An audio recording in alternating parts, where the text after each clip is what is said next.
Welcome to AKY study point. AKY study point में आप सभी लोगों का स्वागत है।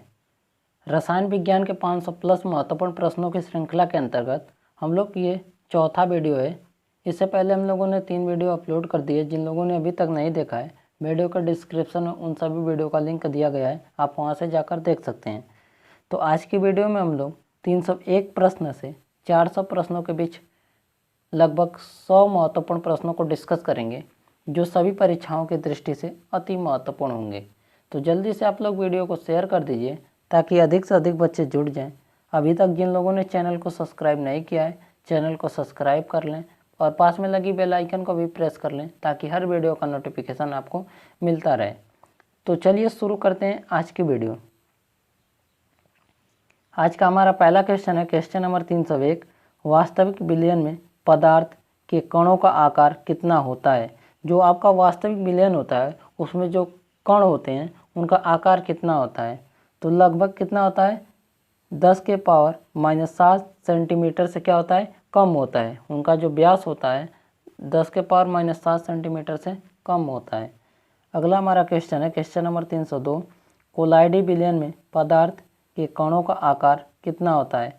ये तो वास्तविक विलयन में पूछा था इससे पहले क्वेश्चन में कि उसका आकार कितना होता है, तो 10 के पावर -7 सेंटीमीटर से कम होता है। अब पूछा है कि कोलाइडी विलयन में जो कणों का आकार होता है वो कितना होता है, तो उनका जो व्यास होता है 10 के पावर -7 से 10 के पावर -5 सेंटीमीटर के बीच में होता है। कोलाइडी विलयन के पदार्थ का कणों का आकार होता है। ठीक है, ये दोनों क्वेश्चन आप लोग ध्यान दीजिएगा। अब पढ़ते हैं अगले क्वेश्चन तरफ। अब हमारा अगला क्वेश्चन है क्वेश्चन नंबर 303। क्वेश्चन नंबर आपका 303 है, द्रव में गैस का परिक्षेपण क्या कहलाता है? जो द्रव में गैस का परिक्षेपण होता है उसे झाग कहते हैं। क्वेश्चन नंबर आपका 304 है, मिथाइल ऑरेंज अम्लीय विलयन में कौन सा रंग होता है? तो मिथाइल ऑरेंज अम्लीय विलयन में गुलाबी रंग होता है। अब हमारा अगला क्वेश्चन है क्वेश्चन नंबर 305। मिथाइल ऑरेंज क्षारीय विलयन में कौन सा रंग का होता है? जो आपका मिथाइल ऑरेंज होता है क्षारीय विलयन में उसका रंग पीला होता है। ठीक है, और मिथाइल ऑरेंज का जो अम्लीय विलयन में होता है उसका रंग गुलाबी होता है और क्षारीय विलयन में पीला होता है। अब बढ़ते हैं अगले क्वेश्चन तरफ। हमारा अगला क्वेश्चन है क्वेश्चन नंबर 306।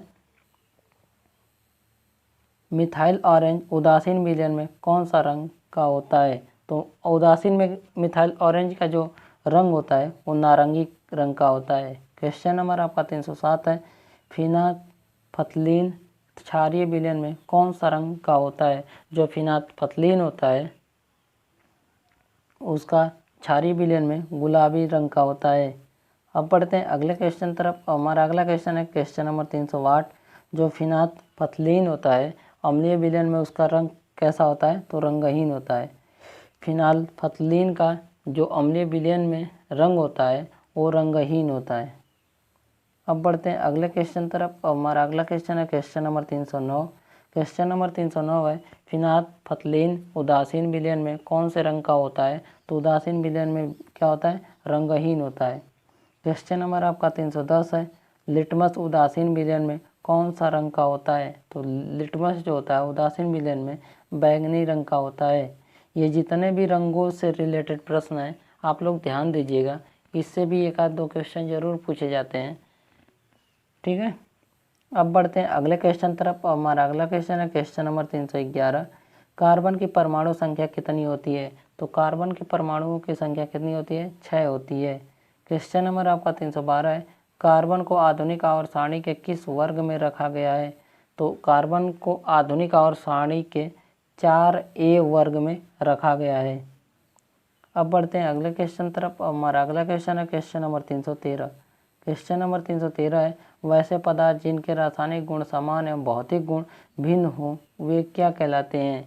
जिनके रासायनिक गुण समान होते हैं लेकिन उनके भौतिक गुण क्या होते हैं? भिन्न होते हैं, उन्हें अपरूप कहते हैं। क्वेश्चन नंबर आपका 314 है, अपरूपता का एक प्रमुख उदाहरण कौन सा है? तो अपरूपता का एक प्रमुख उदाहरण हीरा एवं ग्रेफाइट होता है। अब बढ़ते हैं अगले क्वेश्चन तरफ। हमारा अगला क्वेश्चन है क्वेश्चन नंबर 315। क्वेश्चन नंबर 315 है, हीरा और ग्रेफाइट में कौन विद्युत का सुचालक होता है? देखिए हीरा और ग्रेफाइट दोनों कार्बन के अपरूप हैं, जिसमें से ग्रेफाइट जो आपका होता है ये विद्युत का सुचालक होता है और इसका प्रयोग पेंसिलों के लीड में प्रयोग किया जाता है। क्वेश्चन नंबर आपका 316 है, ग्रेफाइट का आपेक्षिक घनत्व कितना होता है? तो ग्रेफाइट का जो आपेक्षिक घनत्व होता है वो 2.2 होता है। क्वेश्चन नंबर आपका 317 है, काला शीशा किसे कहते हैं? तो ग्रेफाइट को काला शीशा के नाम से भी जाना जाता है। अब बढ़ते हैं अगले क्वेश्चन तरफ। अब हमारा अगला क्वेश्चन है क्वेश्चन नंबर 318। क्वेश्चन नंबर 318 है, दुनिया का सबसे कठोर पदार्थ कौन सा है? तो दुनिया का जो सबसे कठोर पदार्थ है वो हीरा आपका होता है, जिसे आप डायमंड कहते हैं। क्वेश्चन नंबर आपका 319 है, शुद्ध हीरा किस रंग का होता है? तो जो शुद्ध हीरा होता है वह कैसा होता है? वो रंगहीन होता है, उसका कोई रंग नहीं होता है। क्वेश्चन नंबर आपका 320 है, शीशा काटने में किस हीरे का इस्तेमाल किया जाता है? तो शीशा काटने के लिए काला हीरा का इस्तेमाल किया जाता है, जिसे आप बोट हीरा भी कहते हैं। शीशा जो काटने के लिए इस्तेमाल किया जाता है हीरा, वो काला हीरा या उसे आप बोट हीरा के नाम से भी जानते हैं। तो जल्दी से आप लोग वीडियो को शेयर कर दीजिए ताकि अधिक से अधिक बच्चे जुड़ जाएं। अभी तक जिन लोगों ने चैनल को सब्सक्राइब नहीं किया है, चैनल को सब्सक्राइब करके पास में लगी बेल आइकन को भी प्रेस कर लें ताकि हर वीडियो का नोटिफिकेशन आपको मिलता रहे। अब बढ़ते हैं अगले क्वेश्चन तरफ। अब हमारा अगला क्वेश्चन है क्वेश्चन नंबर 321। क्वेश्चन नंबर 321 है, एल्केन का रासायनिक सूत्र क्या होता है? तो एल्केन का जो रासायनिक सूत्र होता है CnH2n+2 होता है। एल्केन का जो रासायनिक सूत्र होता है CnH2n+2 होता है। ये बहुत ही इंपॉर्टेंट क्वेश्चन है, ये बार बार पूछा जाता है कि एल्केन का जो रासायनिक सूत्र होता है वो क्या होता है? CnH2n+2 होता है। क्वेश्चन नंबर आपका 322 है, CnH2n+2 में n किस चीज़ को दर्शाता है? तो जो आपका n दर्शाता है वो कार्बन परमाणुओं की संख्या को दर्शाता है।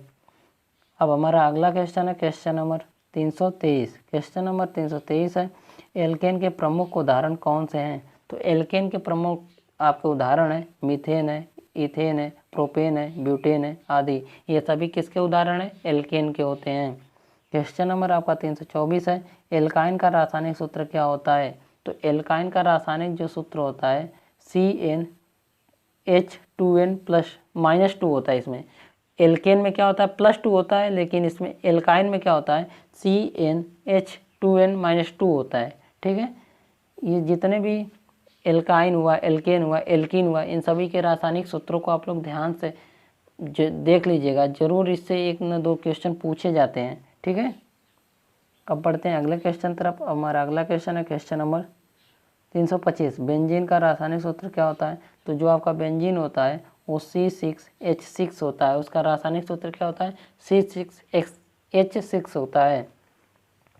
क्वेश्चन नंबर आपका 326 है, जब 2 या 2 से अधिक यौगिकों के अणु समान होते हैं परंतु उनके गुणों में अंतर होता है, उन्हें क्या कहते हैं? जब 2 या 2 से अधिक यौगिकों के अणु क्या होते हैं? समान होते हैं, लेकिन उनके गुणों में क्या होता है? अंतर होता है, उन्हें समावयवता कहते हैं। क्या कहते हैं? समावयवता कहते हैं। ठीक है, आइसोमेरिज्म। अब हमारा अगला क्वेश्चन है क्वेश्चन नंबर 327। क्वेश्चन नंबर 327 है, जब एक ही यौगिक के 2 अथवा अधिक अणु आपस में संयोग करके एक बड़े अणु बनाते हैं तो इस अभिक्रिया को क्या कहा जाता है? जब एक ही यौगिक के 2 अथवा अधिक अणु आपस में संयोग करके एक बड़े अणु का निर्माण करते हैं उसे क्या कहते हैं? बहुलीकरण अभिक्रिया कहते हैं। क्वेश्चन नंबर आपका 328 है, स्टार्च एवं सेलुलोज किसके उदाहरण हैं? जो आपके स्टार्च और सेलुलोज होते हैं वो प्राकृतिक बहुलक के उदाहरण होते हैं। अब बढ़ते हैं अगले क्वेश्चन तरफ। हमारा अगला क्वेश्चन है क्वेश्चन नंबर 329। क्वेश्चन नंबर 329 है, एथिलीन का रासायनिक सूत्र क्या होता है? तो एथिलीन का जो रासायनिक सूत्र होता है C2H4 होता है। क्वेश्चन नंबर आपका 330 है, पॉलीस्टायरीन का उपयोग किस काम में होता है? तो पॉलीस्टायरीन का उपयोग एसिड रखने की बोतलें, सेलों के कवर आदि में इनका पॉलीस्टायरीन का उपयोग किया जाता है। ठीक है, क्वेश्चन नंबर आपका 331 है, बरसाती सीट, फिल्म तथा पतली चादर बनाने के लिए किसका इस्तेमाल किया जाता है? बरसाती सीट, फिल्म, पतली चादर बनाने के लिए पॉलीविनाइल क्लोराइड अर्थात PVC का प्रयोग किया जाता है, जिसका फुल फॉर्म होता है पॉलीविनाइल क्लोराइड होता है। ये बहुत बार पूछा जाता है PVC का फुल फॉर्म क्या होता है। PVC का फुल फॉर्म क्या होता है? पॉलीविनाइल क्लोराइड होता है। अब बढ़ते हैं अगले क्वेश्चन तरफ। अब हमारा अगला क्वेश्चन है क्वेश्चन नंबर 332। क्वेश्चन नंबर 332 है, रेडियो, टेलीविज़न आदि के केस बनाने के लिए किसका इस्तेमाल किया जाता है? तो रेडियो, टेलीविज़न आदि के जो केस बनाए जाते हैं वो बैकेलाइट के बनाए जाते हैं। क्वेश्चन नंबर आपका 333 है, प्राकृतिक रबड़ को सल्फर के साथ मिलाकर गर्म करने की प्रक्रिया क्या कहलाती है? ये भी इम्पोर्टेंट क्वेश्चन है, बार बार ये भी पूछा जाता है कि प्राकृतिक रबड़ को अगर सल्फर के साथ मिलाकर गर्म कर दिया जाए तो उस प्रक्रिया को क्या कहते हैं? वल्कनीकरण कहते हैं। क्या कहते हैं? वल्कनीकरण कहते हैं। अब बढ़ते हैं अगले क्वेश्चन तरफ। और हमारा अगला क्वेश्चन है क्वेश्चन नंबर 334। क्वेश्चन नंबर 334 है, प्राकृतिक रबड़ काफ़ी मुलायम होते हैं, इसे कठोर बनाने के लिए क्या मिलाया जाता है? जो आपके प्राकृतिक रबड़ होते हैं वो काफ़ी मुलायम होते हैं, लेकिन उनको कठोर बनाने के लिए किसका प्रयोग किया जाता है? कार्बन का प्रयोग किया जाता है। क्वेश्चन नंबर आपका 335 है, विद्युत तार, कन्वेयर बेल्ट तथा खनिज तेल ले जाने वाले पाइप बनाने के लिए किस रबड़ का इस्तेमाल किया जाता है? जो आपके विद्युत तार, कन्वेयर बेल्ट हो गया, खनिज तेल हो गया, इन सभी को ले जाने के लिए जो पाइप बनाई जाती है वो किस रबड़ का इस्तेमाल किया जाता है? तो संश्लिष्ट रबड़ का इस्तेमाल किया जाता है। अब बढ़ते हैं अगले क्वेश्चन तरफ। और हमारा अगला क्वेश्चन है क्वेश्चन नंबर 336। क्वेश्चन नंबर 336 है, ऑक्सीजन मुक्त करने वाले रसायनों के साथ मिलाकर रॉकेट ईंधन में ठोस ईंधन के रूप में किसे प्रयोग किया जाता है? जो ऑक्सीजन मुक्त करने वाले रसायनों के साथ मिलाकर रॉकेट ईंधन में जो ठोस ईंधन के रूप में प्रयोग किया जाता है उसमें थाइकॉल रबड़ का प्रयोग किया जाता है। क्वेश्चन नंबर आपका 337 है, पैराफिन वैक्स का इस्तेमाल किस लिए होता है? जो पैराफिन वैक्स का इस्तेमाल होता है वो मोमबत्तियों एवं जलरोधी बनाने में किया जाता है। अब बढ़ते हैं अगले क्वेश्चन तरफ। अब हमारा अगला क्वेश्चन है क्वेश्चन नंबर 338। क्वेश्चन नंबर 338 है, सेलुलोज से बने कृत्रिम रेशे को क्या कहते हैं? सेलुलोज से बने कृत्रिम रेशे को रेयान कहा जाता है। क्वेश्चन नंबर आपका 339 है, ईंधन के रूप में पेट्रोल की गुणवत्ता किस संख्या से मापी जाती है? तो जो ईंधन के रूप में पेट्रोल की गुणवत्ता मापी जाती है ऑक्टेन संख्या के द्वारा मापी जाती है। तो जल्दी से आप लोग वीडियो को शेयर कर दीजिए ताकि अधिक से अधिक बच्चे जुड़ जाएं। अभी तक जिन लोगों ने वीडियो को लाइक नहीं किया है वीडियो को लाइक करके पास में लगी बेल आइकन को भी प्रेस कर लें ताकि हर वीडियो का नोटिफिकेशन आपको मिलता रहे। अब बढ़ते हैं अगले क्वेश्चन तरफ। हमारा अगला क्वेश्चन है क्वेश्चन नंबर 340। क्वेश्चन नंबर 340 है, किस प्रकार के कोयले में कार्बन की मात्रा सबसे अधिक पाई जाती है? तो एंथ्रासाइट कोयले में कार्बन की जो मात्रा होती है सबसे अधिक लगभग 85% पाई जाती है। और सबसे बेकार कोयले की बात करते हैं तो आपका बिट कोयला होता है, सबसे बेकार कोयला होता है। और सबसे अच्छा कोयला एंथ्रासाइट कोयला है जिसमें 85% के आसपास क्या होता है, इसमें कार्बन की मात्रा पाई जाती है। क्वेश्चन नंबर आपका 341 है, किस प्रकार के कोयले में कार्बन की मात्रा सबसे कम पाई जाती है? तो ये आपका बिट कोयला, जिसको सबसे बेकार कोयला कहा जाता है। अब बढ़ते हैं अगले क्वेश्चन तरफ। हमारा अगला क्वेश्चन है क्वेश्चन नंबर 342। क्वेश्चन नंबर 342 है, लिग्नाइट और बिटुमिनस किसके प्रकार हैं? तो आपका जो लिग्नाइट और बिटुमिनस होता है वो सब कोयले के प्रकार होते हैं। क्वेश्चन नंबर आपका 343 है, प्राकृतिक गैस में कितना प्रतिशत हाइड्रोकार्बन होता है? तो प्राकृतिक गैसों में लगभग 95% क्या होता है, हाइड्रोकार्बन होता है। क्वेश्चन नंबर आपका 244 है, एलपीजी में गंध के लिए क्या मिलाया जाता है? तो एलपीजी में गंध के लिए मिथाइल मरकैप्टन मिलाया जाता है। अब बढ़ते हैं अगले क्वेश्चन तरफ। अब हमारा अगला क्वेश्चन है क्वेश्चन नंबर 345। क्वेश्चन नंबर 345 है, गोबर से निर्मित गैस को क्या कहा जाता है? तो गोबर से जो निर्मित गैस होती है उसे मीथेन गैस कहते हैं। क्वेश्चन नंबर आपका 346 है, प्रोड्यूसर गैस में कौन सी गैस सबसे अधिक मात्रा में पाई जाती है? तो जो आपका प्रोड्यूसर गैस होता है उसमें सबसे अधिक मात्रा में नाइट्रोजन पाई जाती है, लगभग 70% उसमें प्रोड्यूसर गैस में नाइट्रोजन गैस पाई जाती है। अब बढ़ते हैं अगले क्वेश्चन तरफ। अब हमारा अगला क्वेश्चन है क्वेश्चन नंबर 347। प्रोड्यूसर गैस का ऊष्मीय मान कितना होता है? जो आपका प्रोड्यूसर गैस का ऊष्मीय मान होता है लगभग 1100 से 1750 किलो कैलोरी प्रति किलोग्राम होता है। अब बढ़ते हैं अगले क्वेश्चन तरफ। हमारा अगला क्वेश्चन है क्वेश्चन नंबर 348। क्वेश्चन नंबर 348 है जल गैस का ऊष्मीय मान कितना होता है। तो जल गैस का जो ऊष्मीय मान होता है 2500 से 2800 किलो कैलोरी प्रति किलोग्राम होता है। क्वेश्चन नंबर आपका 349 है सिगरेट लाइटर में किस ईंधन का इस्तेमाल किया जाता है। देखिए ये बहुत ही इंपॉर्टेंट क्वेश्चन है, बार बार ये भी पूछा जाता है कि जो सिगरेट लाइटर में जो गैस इस्तेमाल की जाती है वो कौन सी गैस होती है। तो ब्यूटेन गैस का इस्तेमाल किया जाता है।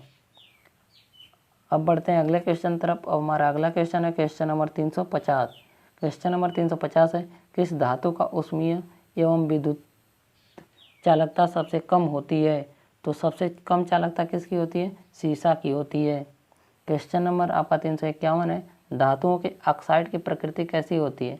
जो धातुओं की ऑक्साइड की प्रकृति होती है वो क्षारीय होती है। जितने भी धातु होते हैं वो सभी उनकी जो प्रकृति पाई जाती है क्षारीयता पाई जाती है, और धातुओं की प्रकृति कैसी होती है, अम्लीयता होती है।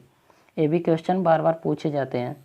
क्वेश्चन नंबर आपका 352 है कौन ऐसी एकमात्र धातु है जिसकी प्रकृति अम्लीय होती है। तो एकमात्र धातु है जिसकी प्रकृति क्या होती है, अम्लीय होती है, वो आपका क्रोमियम ऑक्साइड होता है। क्रोमियम ऑक्साइड की जो प्रकृति होती है वो अम्लीय होती है। क्वेश्चन नंबर आपका 353 है सबसे कठोर धातु कौन सी होती है। तो सबसे कठोर धातु आपका प्लेटिनम है। क्वेश्चन नंबर आपका 354 है भूपर्पटी में सबसे अधिक मात्रा में कौन सी धातु पाई जाती है। तो जो भूपर्पटी पर सबसे अधिक मात्रा में धातु पाई जाती है आपका एल्युमिनियम है, लगभग 7% भूपर्पटी पर पाई जाती है। अब बढ़ते हैं अगले क्वेश्चन तरफ। हमारा अगला क्वेश्चन है क्वेश्चन नंबर 355। क्वेश्चन नंबर 355 है किस धातु के अयस्क में मिले अशुद्ध पदार्थ को क्या कहते हैं। अगर किसी धातु में अशुद्ध अयस्क मिला हुआ है तो उसे हम क्या कहते हैं, गैंग कहते हैं। क्या कहते हैं, गैंग कहते हैं। तो जल्दी से आप लोग वीडियो को शेयर कर दीजिए। अभी तक जिन लोगों ने वीडियो को लाइक नहीं किया है वीडियो को लाइक कर लें, और अगर चैनल को पर नए हैं तो चैनल को सब्सक्राइब करके पास में लगी बेल आइकन को भी प्रेस कर लें ताकि हर वीडियो का नोटिफिकेशन आपको मिलता रहे। अब बढ़ते हैं अगले क्वेश्चन तरफ। अब हमारा अगला क्वेश्चन है क्वेश्चन नंबर 356। क्वेश्चन नंबर 356 है अयस्क में मिले अशुद्ध पदार्थ गैंग को हटाने के लिए उसमें कौन सा पदार्थ मिलाया जाता है। जो अयस्कों में अशुद्धियाँ रहती हैं उन्हें हटाने के लिए किसका इस्तेमाल किया जाता है। तो फ्लक्स का इस्तेमाल किया जाता है। क्वेश्चन नंबर 357 है गैंग और फ्लक्स के मिलने से बने पदार्थ को क्या कहते हैं। गैंग और फ्लक्स के मिलने से जो पदार्थ बनता है उसे धातुमल कहते हैं। अब बढ़ते हैं अगले क्वेश्चन तरफ। अब हमारा अगला क्वेश्चन है क्वेश्चन नंबर 358। क्वेश्चन नंबर 358 है कार्बोनेट अयस्क को किसके द्वारा धातु ऑक्साइड में परिवर्तित किया जाता है। तो ये निस्तापन के द्वारा जो होता है धातु ऑक्साइड में परिवर्तित कर दिया जाता है। जितने भी कार्बोनेट अयस्क होते हैं उनको धातु ऑक्साइड में परिवर्तित करने के लिए किसका प्रयोग किया जाता है, निस्तापन का प्रयोग किया जाता है। अब हमारा अगला क्वेश्चन है क्वेश्चन नंबर 359। सल्फाइड अयस्क को किसके द्वारा धातु ऑक्साइड में परिवर्तित किया जाता है। तो ये वर्जन द्वारा जो सल्फाइड अयस्कों को धातु ऑक्साइडों में परिवर्तित किया जाता है वर्जन द्वारा। अब बढ़ते हैं अगले क्वेश्चन तरफ। अब हमारा अगला क्वेश्चन है क्वेश्चन नंबर 360। क्वेश्चन नंबर 360 है सीसा को किस संकेत द्वारा दर्शाया या जाता है। जो आपका सीसा होता है उसको किस संकेत द्वारा दर्शाया जाता है। तो पीबी द्वारा दर्शाया जाता है। क्वेश्चन नंबर आपका 361 है पारा को किस संकेत द्वारा दर्शाया जाता है। तो Hg द्वारा। क्वेश्चन नंबर आपका 362 है चांदी को किस संकेत द्वारा दर्शाया जाता है, Ag द्वारा। क्वेश्चन नंबर आपका 363 है सोना को किस संकेत द्वारा दर्शाया जाता है। तो Au द्वारा दर्शाया जाता है। सीसा को Pb द्वारा, पारा को Hg द्वारा और चांदी को Ag द्वारा और सोना को Au द्वारा दर्शाया जाता है। अब बढ़ते हैं अगले क्वेश्चन तरफ। हमारा अगला क्वेश्चन है क्वेश्चन नंबर 364। लोहा को किस संकेत द्वारा दर्शाया जाता है। तो Fe द्वारा दर्शाया जाता है। जितने भी इनके संकेत हैं ये भी पूछे जाते हैं कि जैसे लोहा को किससे दर्शाया जाता है, सोना को किससे दर्शाया जाता है, पारा को किससे दर्शाया जाता है। इससे भी 1 से 2 क्वेश्चन पूछे जाते हैं सभी परीक्षाओं में। अब बढ़ते हैं अगले क्वेश्चन तरफ। हमारा अगला क्वेश्चन है क्वेश्चन नंबर 365। क्वेश्चन नंबर 365 है, तांबा की सतह पर हरे रंग की परत चढ़ाना तथा चांदी की वस्तुओं का काली हो जाना किसका उदाहरण है? ये सभी किसके उदाहरण है? संक्षारण के उदाहरण है। तांबा की जो सतह पर हरे रंग की परत चढ़ जाती है और चांदी की जो वस्तुएं काली हो जाती हैं, ये सभी संक्षारण के क्या है? उदाहरण हैं। क्वेश्चन नंबर आपका 366 है, जंग लगे लोहे के भार में क्या परिवर्तन होता है? अगर किसी लोहे में जंग लग जाता है तो उसका भार क्या हो जाता है? बढ़ जाता है। जब किसी लोहे में जंग लगता है तो उसका भार बढ़ जाता है। अब बढ़ते हैं अगले क्वेश्चन तरफ। हमारा अगला क्वेश्चन है क्वेश्चन नंबर 367। क्वेश्चन नंबर 367 है, लोहे में जंग लगने से बना पदार्थ का क्या नाम है? अगर लोहे में जंग लगने से जो पदार्थ बनता है उसका क्या नाम होता है? फेरिक ऑक्साइड होता है। उसका नाम क्या है? फेरिक ऑक्साइड होता है। क्वेश्चन नंबर आपका 368 है, लौह एवं इस्पात को जंग से सुरक्षित रखने के लिए उस पर किस चीज़ का परत चढ़ाया जाता है? अगर लोहों को जंग से सुरक्षित रखना है तो उस पर किसकी परत चढ़ाई जाती है? जस्ते अर्थात जिंक की परत चढ़ाई जाती है। अब बढ़ते हैं अगले क्वेश्चन तरफ। अब हमारा अगला क्वेश्चन है क्वेश्चन नंबर 369। क्वेश्चन नंबर 369 है, लोहे पर जंग लगने से बचाने के लिए जस्ते की पतली परत चढ़ाने की विधि को क्या कहते हैं? यद लेपन कहते हैं। जो लोहे पर जंग लगने से बचाने के लिए जस्ते अर्थात जिंक की पतली परत चढ़ाई जाती है, उस विधि को क्या कहते हैं? यद लेपन विधि कहते हैं। क्वेश्चन नंबर हमारा 370 है, तांबे का वायु में उपस्थित कार्बन डाइऑक्साइड के साथ अभिक्रिया करने पर इस पर हरे रंग की परत चढ़ जाती है। इस हरे पदार्थ को क्या कहते हैं? कॉपर कार्बोनेट कहते हैं। जो तांबे में क्या होता है, वायु की उपस्थिति में कार्बन डाइऑक्साइड के साथ अभिक्रिया करने पर उस पर जो हरे रंग की परत चढ़ जाती है, उस परत को क्या कहते हैं? कॉपर कार्बोनेट कहते हैं। अब हमारा अगला क्वेश्चन है 371। टंगस्टन को किस संकेत द्वारा दर्शाया जाता है? तो टंगस्टन को W के संकेत द्वारा दर्शाया जाता है। अब बढ़ते हैं अगले क्वेश्चन तरफ। अब हमारा अगला क्वेश्चन है क्वेश्चन नंबर 372। क्वेश्चन नंबर 372 है, टंगस्टन का गलनांक लगभग कितना डिग्री सेल्सियस होता है? तो टंगस्टन का जो गलनांक होता है लगभग 3500 डिग्री सेल्सियस होता है। क्वेश्चन नंबर 373 है, भारत में टंगस्टन का उत्पादन कहाँ पर होता है? जो भारत में सबसे ज़्यादा टंगस्टन का उत्पादन होता है देगाना खान राजस्थान में होता है। अब बढ़ते हैं अगले क्वेश्चन तरफ। हमारा अगला क्वेश्चन है क्वेश्चन नंबर 374। क्वेश्चन नंबर 374 है, कौन ऐसी धातु है जो ऑक्सीजन तथा नाइट्रोजन दोनों की उपस्थिति में जलते हैं? तो जिरकोनियम जो होता है, जो ऑक्सीजन और नाइट्रोजन दोनों की उपस्थिति में जलते हैं। क्वेश्चन नंबर आपका 375 है, जिरकोनियम का अयस्क है। तो जिरकोनियम का अयस्क कौन सा है? बेडिलेआइट है। जो आपका जिरकोनियम का अयस्क होता है बेडिलेआइट होता है। अब बढ़ते हैं अगले क्वेश्चन तरफ। अब हमारा अगला क्वेश्चन है क्वेश्चन नंबर 376। क्वेश्चन नंबर 376 है, न्यूट्रॉनों को अवशोषित करने के गुणों के कारण किन्हें नाभिकीय रिएक्टर में उपयोग किया जाता है? तो न्यूट्रॉनों को अवशोषित करने के गुणों के कारण किन्हें नाभिकीय रिएक्टर में उपयोग किया जाता है? तो जिरकोनियम, कैडमियम और बोरान को उपयोग किया जाता है। क्वेश्चन नंबर आपका 377 है, फ्रांसियम किस प्रकार की धातु है? तो फ्रांसियम जो होती है रेडियो सक्रिय द्रव धातु होती है। फ्रांसियम कैसी होती है? रेडियो सक्रिय द्रव धातु होती है। अब बढ़ते हैं अगले क्वेश्चन तरफ। हमारा अगला क्वेश्चन है क्वेश्चन नंबर 378। क्वेश्चन नंबर 378 है, बेरियम हाइड्रोक्साइड को और किस नाम से जाना जाता है? तो जो आपका बेरियम हाइड्रोक्साइड होता है उसको बैराइट वाटर के नाम से जाना जाता है। जो आपका बेरियम हाइड्रोक्साइड होता है उसको बैराइटा वाटर नाम के से जाना जाता है। क्वेश्चन नंबर आपका 379 है, बेरियम मील के रूप में उदर के एक्सरे में किसका उपयोग किया जाता है? जो बेरियम मील के रूप में उदर के एक्सरे में उपयोग किया जाता है उसको बेरियम सल्फेट कहा जाता है। अब बढ़ते हैं अगले क्वेश्चन तरफ। अब हमारा अगला क्वेश्चन है क्वेश्चन नंबर 380। क्वेश्चन नंबर 380 है, आतिशबाजी के दौरान हरा रंग किसकी उपस्थिति के कारण निकलता है? तो बेरियम के कारण।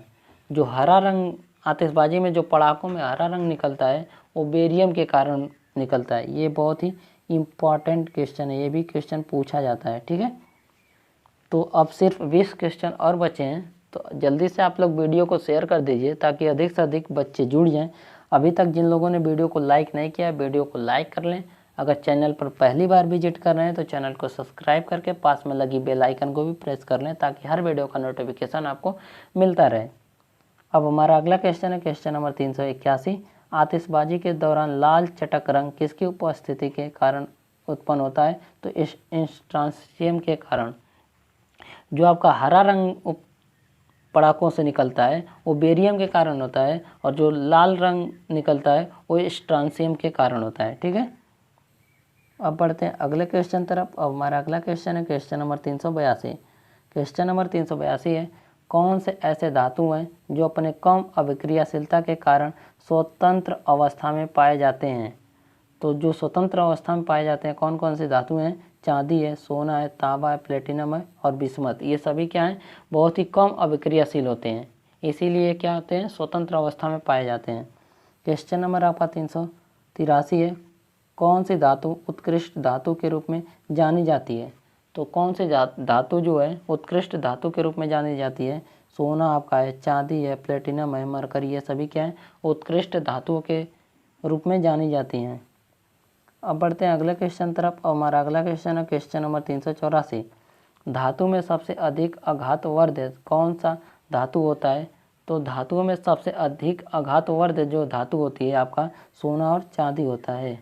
क्वेश्चन नंबर आपका 385 है, कौन सी धातु विद्युत धारा का प्रवाह में अधिक प्रतिरोध उत्पन्न करते हैं?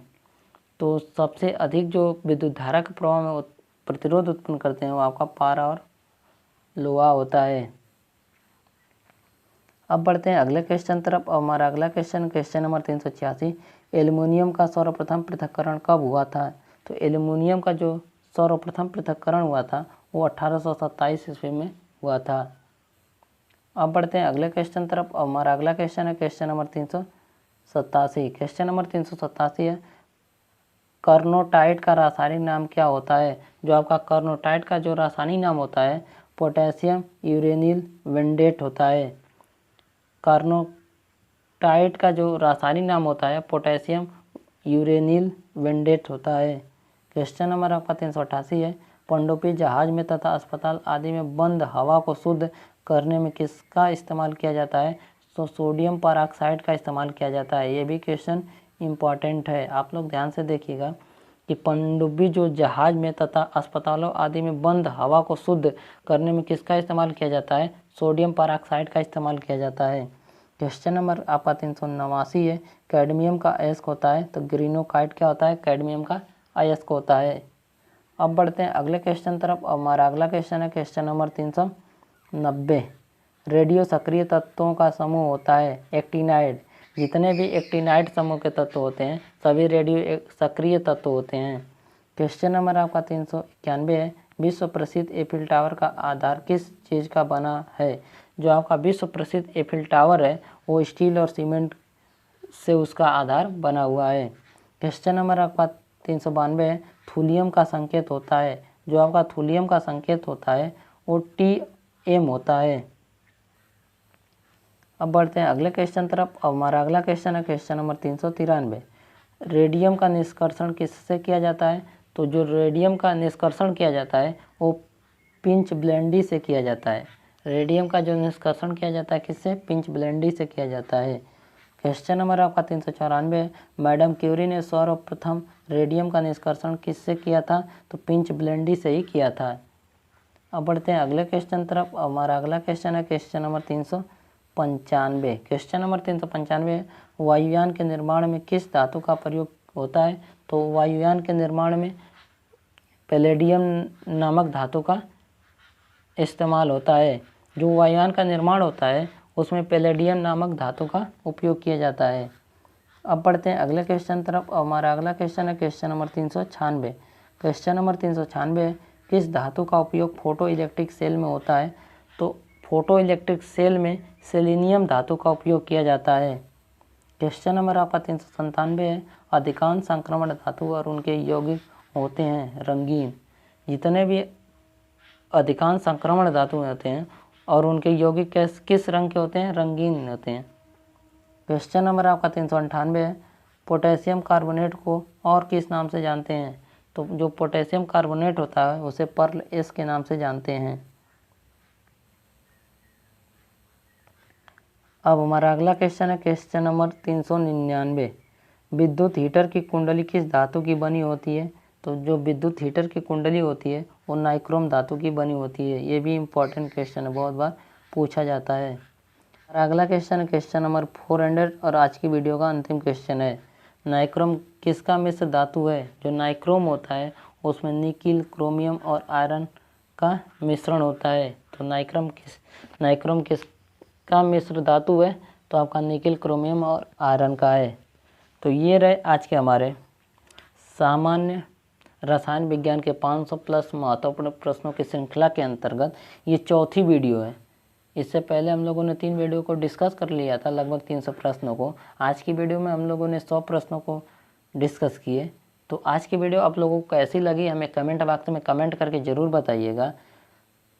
अगर आप जीव विज्ञान के 500 प्लस महत्वपूर्ण प्रश्नों की श्रृंखला को नहीं देखे हैं तो वीडियो के डिस्क्रिप्शन में उन 500 प्लस महत्वपूर्ण प्रश्नों की श्रृंखला का लिंक दिया गया है, आप वहां से जाकर देख सकते हैं। और ये भी 500 प्लस महत्वपूर्ण क्वेश्चन की श्रृंखला जो रसायन विज्ञान की है, इसका 4 वीडियो, आज चौथी वीडियो थी। अब इसका सिर्फ एक वीडियो और बचा है जिसमें 100 क्वेश्चनों को और डिस्कस करेंगे, तो उसको अगली वीडियो में हम लोग डिस्कस करेंगे। तो आज की वीडियो आपको कैसी लगी हमें कमेंट बॉक्स में कमेंट करके ज़रूर बताइएगा। अगर आप चैनल पर पहली बार विजिट कर रहे हैं तो चैनल को सब्सक्राइब करके पास में लगी बेल आइकन को भी प्रेस कर लीजिएगा ताकि हर वीडियो का नोटिफिकेशन आपको सबसे पहले मिले। तो अब मिलते हैं अगले वीडियो में, तब तक के लिए धन्यवाद।